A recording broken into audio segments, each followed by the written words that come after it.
Yo, in this video, I'm gonna be showing you guys how to instantly improve your aim and get God aim in Fortnite. After months of not making an aim video, I have learned new ways to improve your aim, which I'm gonna be showing you guys right now. So make sure to leave a like and subscribe if you're new. And without wasting any more time, let's get right into the video.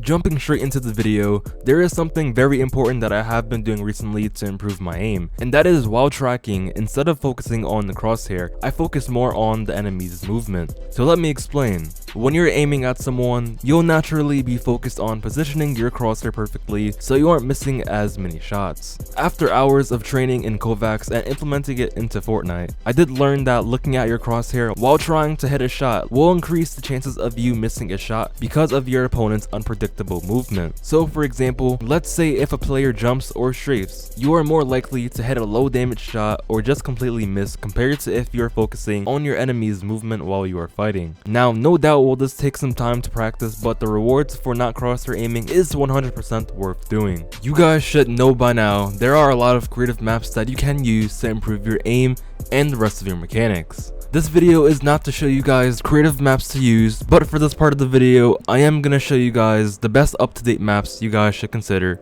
to use. Raider has created a brand new map for us to improve our mechanics, but the most important thing in this map that you need to do is piece control peek training. Whenever you peek at the bot and you're visible to it because of a bad edit, you will immediately start to take damage. The goal for this is to make smart edits and do 200 damage without taking any damage. Practicing this and having the thought of playing your angles correctly will improve your peaks and aim in real games. But it is up to you on how good you are at creating the perfect peaks and angles. Another map from Raider that you guys need to use to improve your aim is his solo aim trainer. I have covered this map on the channel in the past, but as I said before, this map may be the closest replica to an in-game version of Kovacs. There are plenty of drills in this map, but the drills I recommend you use are the following: revolving tracking, AR tags long range, high ground tracking, reactive flicked, smooth bot, and close glider tracking. You do not need to play every single one of these every time you decide to use this map, but all of these scenarios, even some that I didn't mention, are used in game. This is a very good map to use, but we need to move on to the next topic.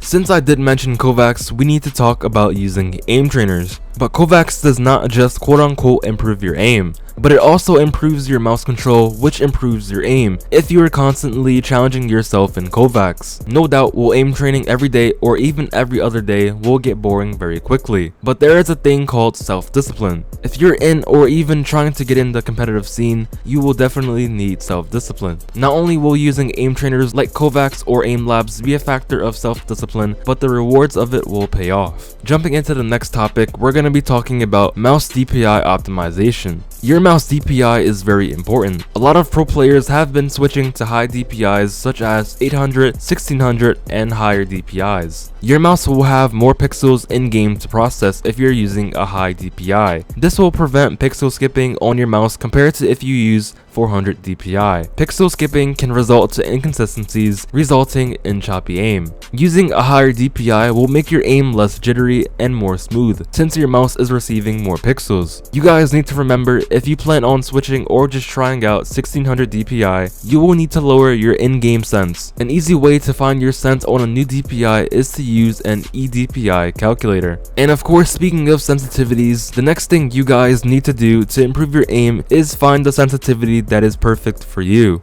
It does not matter if you prefer playing on a low sense, a medium sense, or even a high sense. Something you do not want to do is copy your favorite pro's sense, and there are multiple meanings to why. First off, you have a completely different setup than everyone else, and that means that they may have more mousepad space to use a lower sense. Just because someone else is successful on a certain sense does not mean you will succeed. But instead of copying a pro player's sense, what you can do is take inspiration to someone who uses a similar sense to you, and either lower or raise it to the way you like it. Another tip that you guys can use to improve your aim is cleaning your mousepad. Mousepads get dirty very quickly, and sometimes there will be spots or even crumbs in your mousepad that will make your mousepad feel very slow after using your mousepad for a decent amount of time.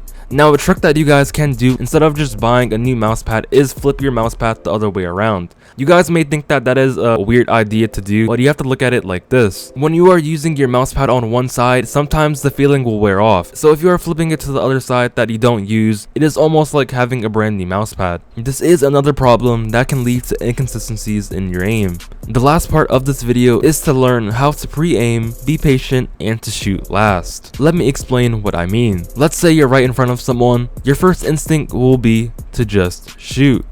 Having that instinct is not bad. There is something else that you need to do, and that is to line up your shot before shooting. This tip connects to the beginning of the video when I was talking about crosshair placement. You only get one chance to kill your opponent, and taking your time to line up your shot can result to hitting a max damage shot every time. This is a technique pro players often use in their gameplay. These are not just bailout shots even if it looks like it. My point is to max damage your opponents instead of dying, which could have been avoided. So that is the end of the video. If you did learn something new or even forgot about one of these tips, make sure to leave a like and subscribe if you're new. The best ways to support me is to use my creator code Witeout in the item shop or to become a channel member on my channel. Also, before I end the video, I do want to thank you guys for all of the support recently. Comment 3K so I know you made it to the end of the video. So with all that being said, I hope you guys have an amazing day, and I'll see you guys in the next video. Ran away from the past and the nonsense, tired of toxic ends.